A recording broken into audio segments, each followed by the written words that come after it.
Good evening. I'm Tony Clark from the Carter Presidential Library and Museum. I'm really pleased you all are here.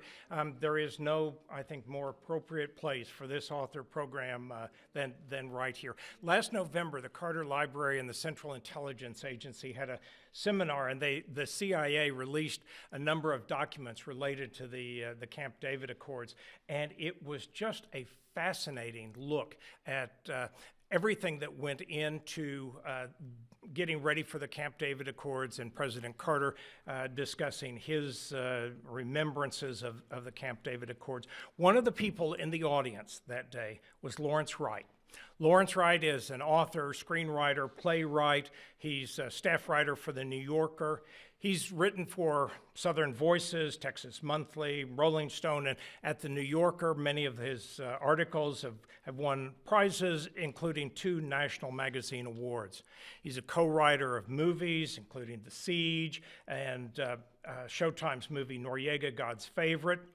He is an author of one novel and 8 nonfiction books, including in those nonfiction books The Looming Tower, Al-Qaeda, and The Road to 9/11, and Going Clear, Scientology, Hollywood, and the Prison of Belief. His most recent book, 13 Days in September, Carter, Begin, and Sadat at Camp David, is what brings us all here today. The New York Times did a review of it this last week.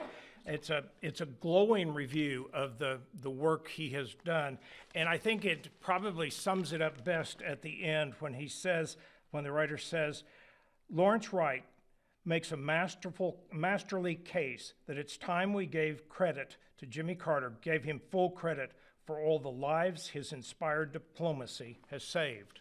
It is a fascinating story. First time really put into context in Lawrence Wright's book. Please join us in welcoming Lawrence Wright.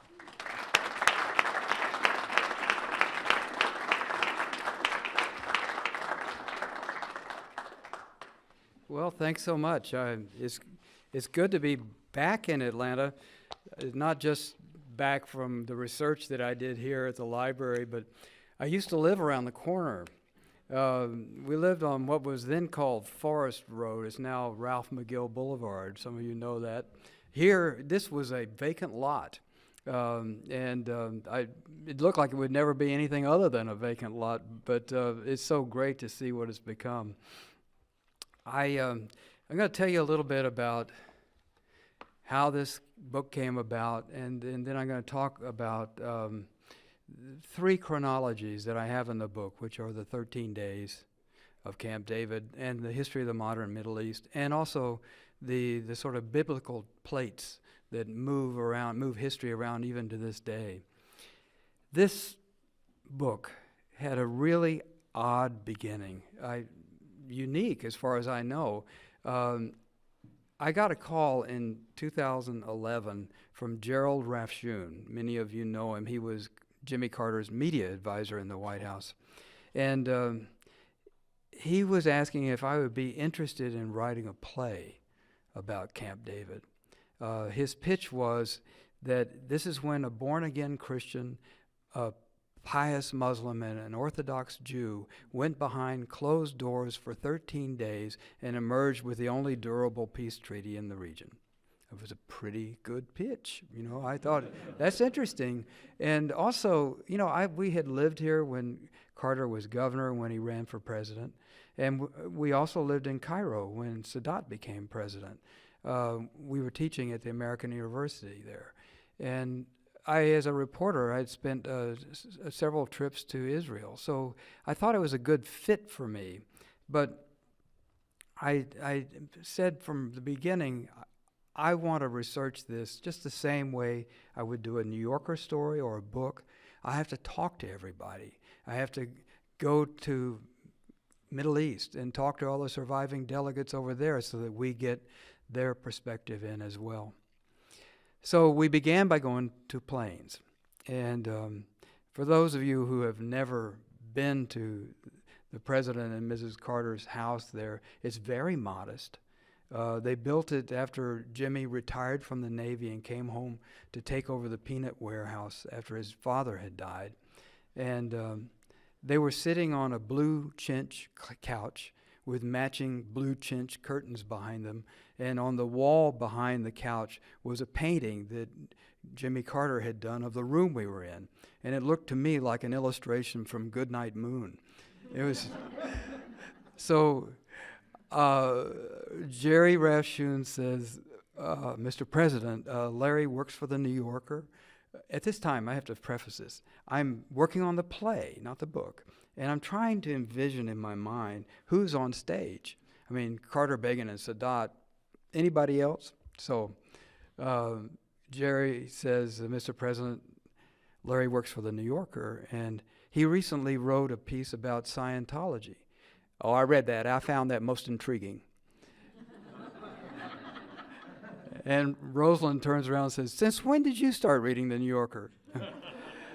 The fourth character suddenly appeared in my mind. I needed somebody who could talk to Jimmy Carter like that. Rosalind Carter was born in the house next door to him. They've known each other for almost a century, and they still have a vital and interesting relationship. Rosalind was especially helpful to me. For one thing, I learned that Camp David was her idea. Carter had put a lot of energy into trying to create an international summit in Geneva, but the truth is that was doomed from the beginning. The geopolitical forces that were at work were never going to make that a success. And he and Rosalind were at Camp David, and she said, why don't you just bring them here? So in many respects, I think she's the unacknowledged author of this peace treaty. It was in some ways her inspired idea that brought these men together. I had noted in her memoir that she kept a personal diary at Camp David, 200 typewritten pages, she said. And so when we were in planes, I said, Mrs. Carter, I sure would like to have a look at that diary. Oh, it's around here somewhere, no effort to find it. And I couldn't find it here. So I kept pestering Jerry Rafshoon, and he finally called the president, and one day a brown manila envelope arrived in the mail, Rosalind's diary, and it was very helpful in charting the emotional tenor of those 13 tumultuous days. And the toll it was taking on everybody. So I highlighted the stuff that was useful and made some marginal notes. And a month later, Jerry calls and says, Larry, where's that diary? Rosalind wants it back. It's her only copy. So if you're wondering someday, future historians, it was me. So after that, we went to Egypt and Israel and talked to the surviving delegates on both sides, and this all manifested itself in a play that appeared at the Arena stage in Washington this past spring, and we're hoping, we hope we can take it to Broadway and elsewhere. One day, we hope it'll come to Atlanta.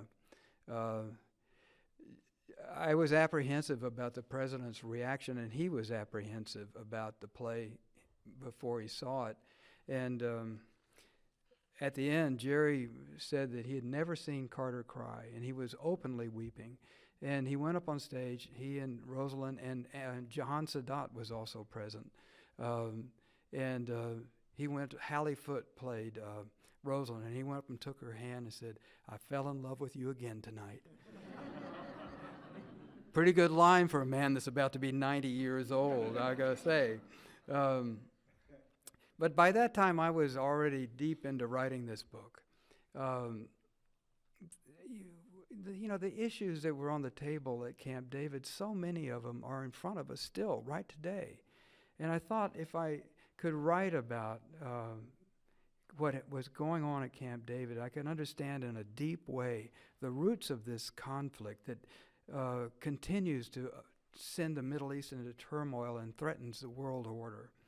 So much tragedy has emerged from this region. So many wars, so many refugees, so much terrorism, and so little hope. But there was one time when peace was achieved, and this book is the story of how that peace was made. I think it's